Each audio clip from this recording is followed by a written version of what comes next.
नमस्कार, आपका स्वागत है। हाजिर हूं मैं विनोद कुशवाहा, खास कार्यक्रम चर्चा जंक्शन लेकर। जैसा कि आप सभी जानते हैं कि ये खास कार्यक्रम उन लोगों के लिए है जिन्होंने समाज के लिए, देश के लिए कुछ अहम किरदार अदा किए हैं। उनमें से जो खास नाम अगर छत्तीसगढ़ में आता है न्यायधानी बिलासपुर से, तो वो हैं अमर अग्रवाल, जिन्हें कि राजनीति एक प्रकार से यूँ कहें कि विरासत में मिली है। और ये विरासत की राजनीति उन्होंने जिस तरह से पाई है, उसके बाद लगातार उन्होंने पीछे बढ़कर नहीं देखा है, आगे ही बढ़ता रहा है उनका सफ़र। लगातार सफलताओं के नित नए आयामों को उन्होंने छुआ है और लगातार उनकी इस बात से हम अंदाज़ा लगा सकते हैं कि जो भी प्रोजेक्ट उन्होंने अपने मंशा के अनुरूप रखे, वो तमाम प्रोजेक्ट पूरे भी हुए हैं। अग्रणी भूमिका उन्होंने जिस तरह की अदा की है, और ऐसे में ये कहा जा सकता है कि अमर भैया किसी तरह से परिचय के मोहताज नहीं हैं। प्यार से उन्हें लोग अमर भैया कहते हैं। उन्होंने जिस लक्ष्य को लेकर के, जो जनता के लक्ष्य हैं, जिन सपनों को साकार किया है, हालांकि वो इस बात को नहीं मानते हैं कि उन्होंने अपना क्या कुछ रिकॉर्ड बनाया। वो इस बात को मानते हैं कि जो जनता की जिम्मेदारी है, जो उनके कर्तव्य हैं, जो उन्होंने सौंपा है उन्हें जिम्मेदारी, उसे वो बखूबी निभाएं, वो एक रिकॉर्ड के रूप में सामने आता है।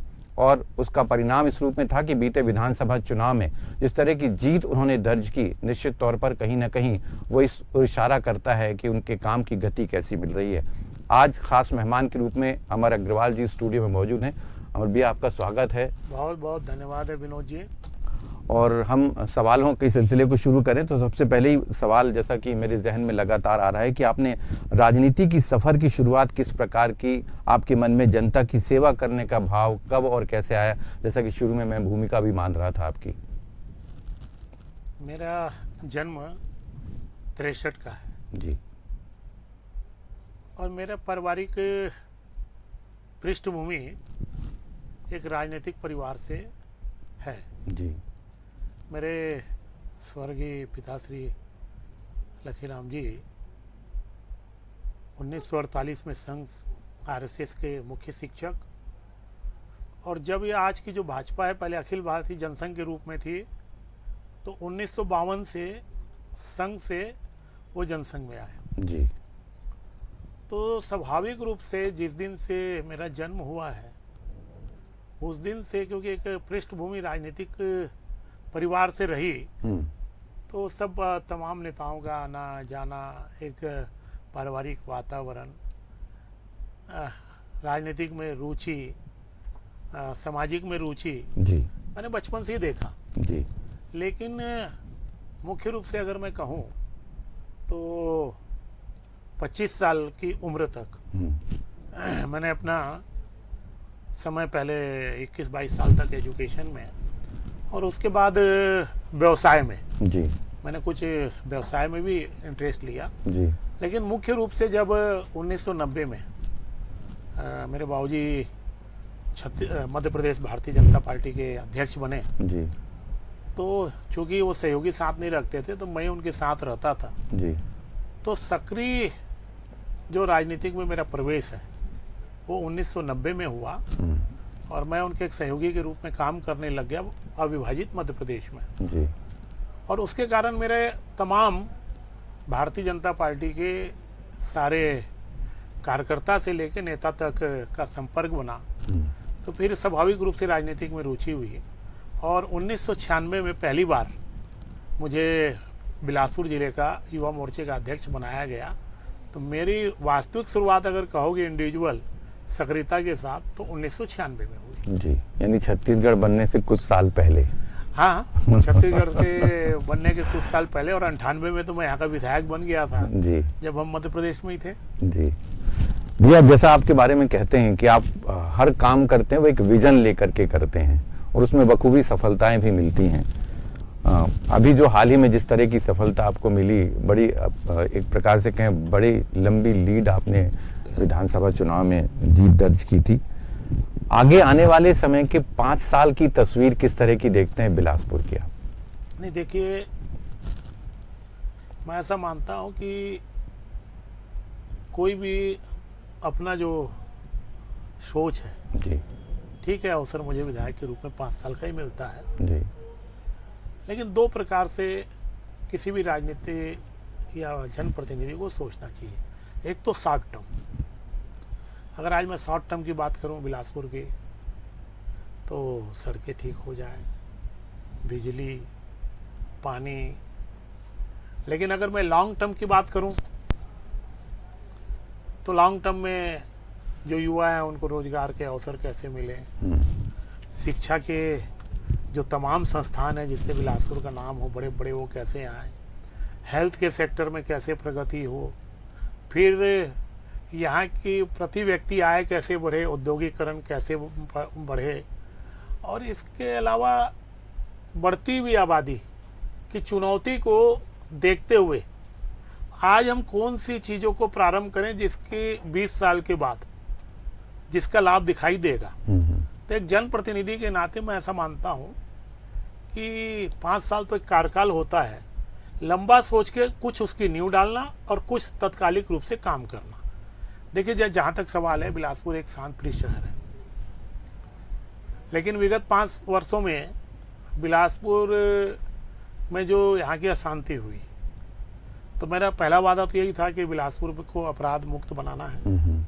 आज आप देखिए कि 8 महीने में, मैं ये नहीं कहता अपराध तो होंगे, अपराध होते हैं लेकिन पकड़े जाते हैं। बिल्कुल। अपराध राजनीतिक संरक्षण में नहीं होते, राजनीतिक प्रश्रय नहीं है, तो उस पर कमी आई। फिर 5 साल में सारी सड़कें खराब हुई हैं, 5 साल में बिजली की समस्या भी पैदा उत्पन्न हुई है।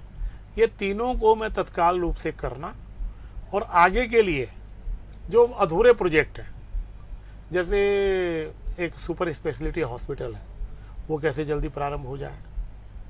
हमारे यहाँ की जो कहना चाहिए लगभग यूनिवर्सिटी मिला के 1 लाख बच्चे हमारे बिलासपुर में बाहर से आते हैं जी। तो एक एजुकेशन सेंटर कैसे उसको डेवलप किया जाए। इसके अलावा पानी की जो समस्या है आने वाले 50 साल तक वो कैसे दूर हो जाए। इसके अलावा यहाँ के औद्योगिकरण वो कैसे हो जाए, उस औद्योगिकरण के लिए जो जो ज़रूरत है आधारभूत संरचना, चाहे वो हवाई सेवा हो या और भी सेवा हो जी। तो ये 2 प्रकार से विजन है। और चूँकि मैं तो अपना सौभाग्य मानता हूँ और बिलासपुर की जनता का मैं आभारी भी हूँ जी कि उन्होंने मुझे ये 5वीं बार अवसर दिया है जी। और आज बिलासपुर जो दिखाई दे रहा है, मैंने पहले ही कहा कि मैं 2 तरीके से सोचता हूँ, एक जो तत्काल करना है और एक जो आगे की जरूरत है। हो सकता है कि अगला कार्यकाल मेरा हो या ना हो, मैं नहीं जानता हूँ, तो जनता को तय करना है जी। लेकिन मैं उस दृष्टि से नहीं सोचता, उसकी नींव डालने की कोशिश करता हूँ। मैंने जो शुरुआती 98 से लेके आज तक का मेरा सफ़र देखेंगे, अगर मैं उस समय नींव नहीं डाला रहता तो आज ये शहर का जो स्वरूप दिखाई दे रहा है वो नहीं दिखाई दे रहा, या जो शहर के समय उस समय जो चुनौतियां थी आज बढ़ती हुई आबादी में भी नहीं है। तो क्यों दिखाई नहीं दे रही है? क्योंकि उस समय मैंने सोचा था और आज भी मैं आगे 20 साल की सोचता हूँ।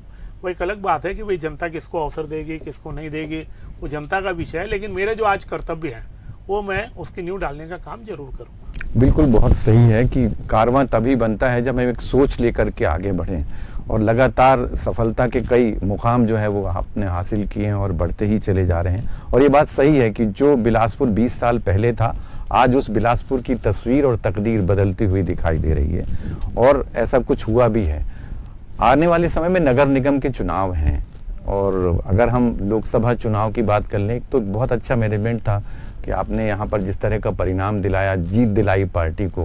आपका खुद का विधानसभा चुनाव हो, लोकसभा चुनाव हो, जाहिर सी बात है कि पार्टी तो ये बात देखेगी ही, लेकिन जनता भी सोचती है। चूंकि अभी सत्तारूढ़ कांग्रेस है, तो ऐसी स्थिति में किस तरह की रणनीति आपकी तैयार होगी? देखिए, मैं कई बार ये प्रबंधन और इसकी बातचीत होती है, मैं नहीं मानता इसको। देखिए, आज कांग्रेस का महापौर है जी, या निगम में कांग्रेस का बहुमत है। 5 साल जनता ने देखा है। देखिए, लोकतंत्र में सारी चीज़ों का निर्णय जनता करती है जी। हम लोगों का तो काम है कि जनता के पास जाके सारी चीज़ों से अवगत कराना। तो देखिए, 5 साल कांग्रेस की सरकार रही, जनता की आकांक्षाओं में पूरी नहीं उतरी, नेतृत्व परिवर्तन हुआ, सत्ता परिवर्तन हुआ। वही हाल निगम की स्थिति का है। तो वास्तव में मैं जहाँ तक समझता हूँ कि आने वाले नगर निगम में बिलासपुर में हम जनता के बीच जाएंगे, अपने समक्ष रखेंगे, अपनी योजनाओं को करेंगे। और मुझे विश्वास है कि पहले जो बहुमत रहा है भारतीय जनता पार्टी का, उससे बड़ा बहुमत आने वाले समय में बिलासपुर नगर निगम में होगा। जी, और एक खास बात, चूंकि बात चल रही है कांग्रेस की, और आपने जैसा कि पिछले सवाल के जवाब में कहा भी कि 5 साल के दौरान जो कुछ हुआ, सड़कों की हालत ख़राब हुई, बिजली की व्यवस्था हुई, इन तमाम चीज़ों को सुधारना आपकी पहली प्राथमिकता में है। ऐसे में एक सवाल है, अभी जैसा कि आज आंदोलन खड़ा किया है कांग्रेस ने पूरे प्रदेश भर में, गौ सत्याग्रह नाम दिया है, और ये कहा है कि कांग्रेस ने उस समय नरवा गुरवा बाड़ी अभियान चलाया था, रोका छेका अभियान चलाया था, तो गौ हत्या नहीं हो रही थी। आज वो अभियान बंद कर देने के कारण जो हत्याएं हो रही हैं वो उसी वजह से हो रही है। क्या कहेंगे, क्या वाकई ऐसा है? कांग्रेस जब सारा अच्छा काम कर रही थी तो जनता ने नकार क्यों दिया? भाई, मूल्यांकन तो जनता ने कर दिया। आपकी जो फ्लैग प्लानिंग थी, योजना थी, जिसमें आप नरवा गुरवा घुरवा बारी इसका जिक्र करते थे, जनता ने तो उसको नकार दिया।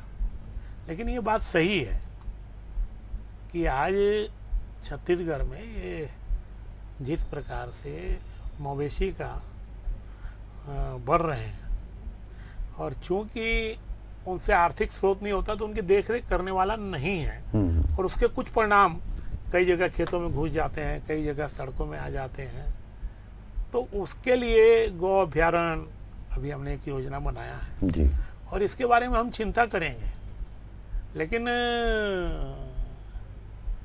मुझे आश्चर्य है कि कांग्रेस कब से गौवंश की चिंता करने लग गई। अगर आपको मैं बहुत पहले ले चलूं तो करपात्री महाराज जी ने एक आंदोलन चलाया था, गौ हत्या बंद करो जी, तो उनके ऊपर लाठीचार्ज किसने करवाया था? मैं वो बहुत पुरानी बात है, मैं नाम और इसके ऊपर नहीं जाना चाहता। अगर आप इतिहास उठाएंगे, करपात्री महाराज जी ने जब गौवध का आंदोलन चलाया तो इतने बड़े संत के ऊपर सारे संतों को निहत्थे किन लोगों ने लाठीचार्ज किया था? तो इन लोगों का इतिहास है। ये कभी राम को काल्पनिक बताते थे, कभी गाय के बारे में बातचीत करने से हमको सांप्रदायिक बोलते थे। लेकिन जब इन जनता ने इनको नकार दिया तो इनको अब वही चीज़ें याद आ रही हैं जिन चीज़ों के कारण जनता ने इनको नकारा है। जनता इनका चेहरा देख चुकी है। खूब आंदोलन करें, खूब प्रदर्शन करें, जनता ने उनको वही काम दिया है। उस काम को भी अगर ये जिम्मेदारी से कर लेंगे तो थोड़ा बहुत जनता सोचेगी कि ठीक जगह ठीक काम कर रहा है। ये स्मार्ट सिटी एक बहुत बड़ा प्रोजेक्ट है बिलासपुर के लिए, और तस्वीर बदलने में काफ़ी अहम भूमिका होगी। क्या लगता है जिस हिसाब से स्मार्ट सिटी 100 शहरों में ये बिलासपुर एक स्मार्ट सिटी रूप में चुना गया। मैं उस समय नगरीय प्रशासन मंत्री था जी, लगभग 2000 करोड़ रुपया इसमें आना था। 500 सेंट्रल गवर्नमेंट को, 500 इसमें 5 साल में। इसके अलावा कुछ सेल्फ जनरेशन में 4000 करोड़ के प्रोजेक्ट इसमें बने थे। लेकिन विगत 5 वर्षों में ये 200 करोड़ भी यूटिलाइज नहीं कर पाए, प्लानिंग ही नहीं कर पाया, और पूरा स्मार्ट सिटी को बदरंग कर दिया। उसकी टाइम लिमिट पूरी हो गई। लेकिन अभी केंद्र में विचाराधीन है कि इसका एक्सटेंशन करना है कि नहीं करना है। लेकिन एक अच्छी बात है कि स्मार्ट सिटी के कारण अभी हमको 40 ई बसेस मिल रही है, और सबसे बड़ी बात ई बसेस में जो कचरा से बिजली जी, सीएनजी बनाने का प्लांट भी वो साथ में लगेगा। ये पहला छत्तीसगढ़ का शहर होगा। और इसके अलावा अगर अभी आपने बजट सुना होगा तो सीवरेज, वाटर, बिजली इसमें पैकेज 100 शहरों में कहा है, उसमें एक बिलासपुर भी है। तो चूंकि पहले बिलासपुर के निगम की सीमा नहीं थी लेकिन बाद में बढ़ी है जी, तो हम सब प्रयत्न करके पूरा जो नगर निगम इलाका है, जो हमारा बढ़ा हुआ क्षेत्र भी है क्योंकि बजटेड है, वो सारा काम करेंगे। और जैसे हमारे प्रधानमंत्री जी की कल्पना है स्मार्ट शहर की, हम सब मिलके इसको स्मार्ट शहर बनाएंगे। यानी आने वाले समय में वाकई स्मार्ट सिटी के रूप में नजर आएगा नहीं, बिलासपुर। आधा तो नजर आ ही रहा है, इनने बदरंग कर दिया था। जी। पहले तो उसकी सफाई करना है और कुछ फिर नया काम करना है। खरपतवार को खत्म करना है पहले। अच्छा, अरपा एक आपका ड्रीम प्रोजेक्ट था और उसके बाद फिर बीच में चूंकि कांग्रेस की सत्ता आ गई और जाहिर सी बात है कि आपका ड्रीम प्रोजेक्ट था तो कांग्रेस ने उसे लपकने की कोशिश की, काम शुरू हुआ। अब जिस तरह का काम है तो उसे देखिए, और मैं- अच्छा करने के लिए अरपा बिलासपुर की जीवनदायिनी है। जी एक तो 2 मोहानी से लेके कछार तक 18 किलोमीटर का एक नया सड़क दोनों तरफ, जिससे बिलासपुर की यातायात, फिर अरपा के बनने से बिलासपुर का वाटर लेवल जो आने वाली पीढ़ी के काम आएगा, और तीसरा खूबसूरती। और लगभग उस समय मैंने योजना बनाई थी ये 2 से 2,500 करोड़ की। अब उसके बाद संयोग से सरकार नहीं रही, जी इन लोगों ने भी उसमें कुछ काम किया, मैं उससे इनकार नहीं करता। ये दो बैराज जो बने हैं, ये 2 बैराज से पानी रुकेगा, 12 महीना पानी रहेगा। जी लेकिन आज भी देखिए 5 साल में बैराज पूरे नहीं हुए, और उसकी जो ड्राइंग डिजाइनिंग है भ्रष्टाचार है। मैं खैर उस विषय पे नहीं जाता, जी वो तो कांग्रेस की संस्कृति है। अब सड़क का काम है। अब स्मार्ट सिटी से 99 करोड़, डीपीआर 150 करोड़, आधी बनी है, आधी छूटी आधी हुई छूटी है। हुई। तो देखिए, कभी भी कोई भी प्रोजेक्ट में मानता हूं कि संसाधन के हिसाब से चालू होते हैं, तो पार्सली उसकी योजना बनाओ ना, first phase, second phase, third phase, 4 phase. लेकिन इन लोगों का क्या था कि पहले टेंडर कर दो, और टेंडर क्यों होते हैं, कमीशन मिल जाए, उसके बाद जय श्री राम। तो अरपा का जो पूरा प्रोजेक्ट है, मैंने अभी भी कहा है कि फिर से उसको जीवित करके, जी भले संसाधन जो भी आड़े आएंगे उसको फेस वाइज करेंगे, और एक फेस जो करेंगे वो पूरा कंप्लीट करेंगे। तो मैं ऐसा मानता हूँ कि बिलासपुर की जीवनदायिनी है, और वो प्रोजेक्ट हम अच्छे से उसको पूरा करेंगे। एक बार बार ये सवाल आता है, चूंकि बहुत सारे चीज़ों को विज़न के तौर पर आपने लिया है। कांग्रेस के शासन में जो फ्लाईओवर, चूंकि आप लोगों के बीजेपी के शासन में बने थे, लेकिन जो फ्लाईओवर बने उनके नीचे में कायदे से, अगर जैसा दूसरे शहरों में हुआ है कि उनके नीचे पार्किंग बनती तो ज़्यादा व्यवस्थित नज़र आता बिलासपुर। लेकिन पार्क बनाने की योजना वो कहाँ तक सही लगती है? छोटे मोटे विषय पे देखिए, उनने जो किया, उनकी जो समझ थी, लेकिन उस पे जनता ने उसको नकार दिया, मैं उस पर नहीं जाता। लेकिन इस शहर में वास्तव में यातायात एक बहुत बड़ी चुनौती जी हमारे सामने है। आज 1-1 घंटे का जाम बिलासपुर में लगने लग गया। उसके अनेकों कारण है, उस विषय पे बहुत लंबी चर्चा के विषय है। जी मैंने प्रशासन से कहा है कि आप यातायात के लिए एक पूरा ब्लूप्रिंट बनाइए, क्योंकि इसमें बहुत से अप्रिय निर्णय भी करने पड़ेंगे। जी तो मैंने कहा है कि पहले आप ब्लूप्रिंट बनाइए, और फिर जो अप्रिय निर्णय करना है, जनता की उसमें सहभागिता कैसे रहे, उनसे बैठ के चर्चा कर करके, क्योंकि बिलासपुर की एक बहुत ज्वलंत समस्या है। उदाहरण के लिए मैं बता रहा हूँ, हमारे यहाँ पार्किंग सारे बेसमेंट में हमने मैंडेटरी कर रखा है। वो पार्किंग में दुकान लगने लग गई, सारी गाड़ियाँ बाहर आने लग गई, अब उसमें कड़ाई करनी पड़ेगी। जी लेकिन मैं नहीं चाहता कि किसी प्रकार से जनता को ये लगे। तो मैं चाहता हूँ कि पहले जो है संवाद के माध्यम से, पहले हम ब्लूप्रिंट बना रहे हैं, और फिर इस दिवाली के बाद एक एक कॉम्प्लेक्स वालों से, एक एक रोड वालों से हम संवाद प्रारंभ करेंगे शासन के साथ, और हमारी कोशिश होगी कि इस यातायात को बनाएं। फिर जैसे पार्किंग के लिए ब्रिज के भी अगर खाली जगह रहे तो वो भी एक विकल्प हमारे सामने होगा। तो हम चाहते हैं कि इसके समग्र चिंतन करके, जनता की सहमति के साथ, आम सहमति तो नहीं हो सकती, न्यूनतम सहमति के साथ जी हम ये यातायात के लिए हम दिवाली के बाद काम प्रारंभ करें। एक सवाल चलते चलते इस चर्चा की जंक्शन को हम विराम दें तो एक सवाल चलते चलते बड़ी बेसब्री से न्यायधानी की जनता, बिलासपुर की जनता इंतजार कर रही है मंत्रिमंडल के विस्तार को लेकर के। हालांकि मुस्कुराहट आपकी हमेशा इस तरह की रहती है, लेकिन क्या उम्मीद करें कि देखिए, मैं शुरू से पार्टी का एक कार्यकर्ता रहा हूँ, और 1998 में जरूर पहली बार मैंने टिकट की बारे में चर्चा की थी। जी लेकिन 1998 के बाद मैंने कभी स्वयं के बारे में पार्टी में बातचीत नहीं किया, और मैं एक कार्यकर्ता की भांति काम करता रहा, और आज भी कर रहा हूँ। और पार्टी का मेरे ऊपर बहुत स्नेह है। सारे जो भी मुख्यमंत्री हैं, मंत्री हैं या दिल्ली में जो हमारा नेतृत्व है, सबका स्नेह है। और जहाँ तक मैं समझता हूँ भाई काम के मूल्यांकन के आधार पे परिस्थिति जन्य पार्टी उसका निर्णय करेगी जी।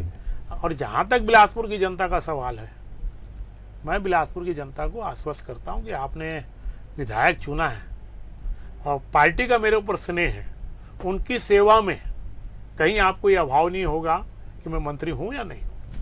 ये बहुत अच्छी बात है कि कहीं पर भी जनता को ये नहीं लगेगा कि वो अपने पद के अनुरूप कोई ऐसा काम कर रहे हैं, लेकिन ये तयशुदा बात है कि एक पहचान है। और अमर भैया इसीलिए लोग उनको प्यार से इसीलिए कहते हैं अमर भैया। तो ये काफ़ी सार्थक चर्चा आज के इस खास कार्यक्रम में थी, चर्चा जंक्शन में, और हम अपनी चर्चा को यहीं पर विराम देते हैं और अगले फिर किसी मुद्दे पर किसी अतिथि मेहमान के साथ एक नए विषय को लेकर हम आपके साथ में फिर हाजिर होंगे। तब तक के लिए नमस्कार।